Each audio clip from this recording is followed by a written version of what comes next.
राजेश राज पोखरिया पोखरिया पोखरिया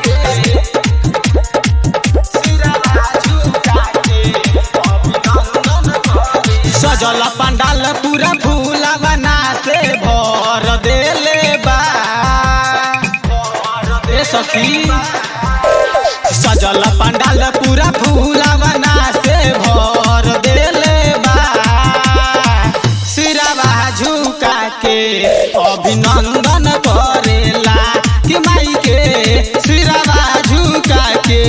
अभिनंदन करेला।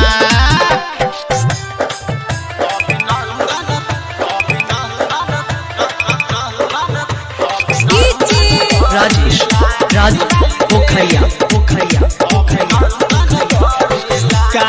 जान का हवा से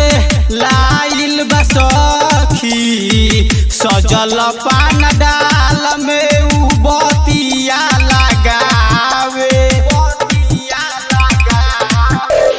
का जाने का हवा से लाइल बसखी सजल पंडाल में उ बतिया लगावे सभी तो कमवाऊ हो दंदन करेला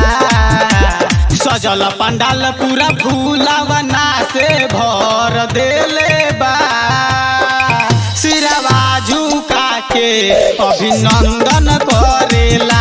कि माई के सिरवा झुका के अभिनंदन करेला।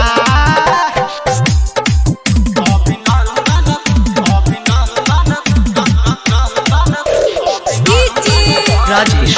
राज पोखरिया पोखरिया पोखरिया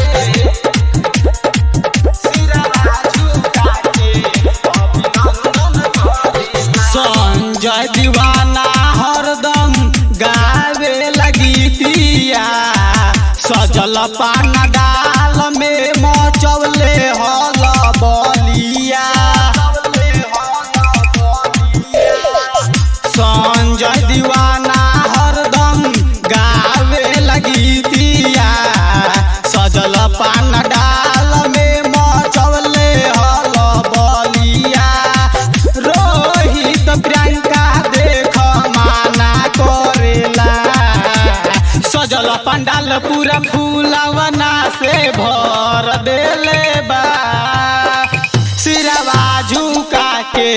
अभिनंदन करेला कि माई के सिरवा झुका के अभिनंदन करेला। Recording studio red angel music Raxaul.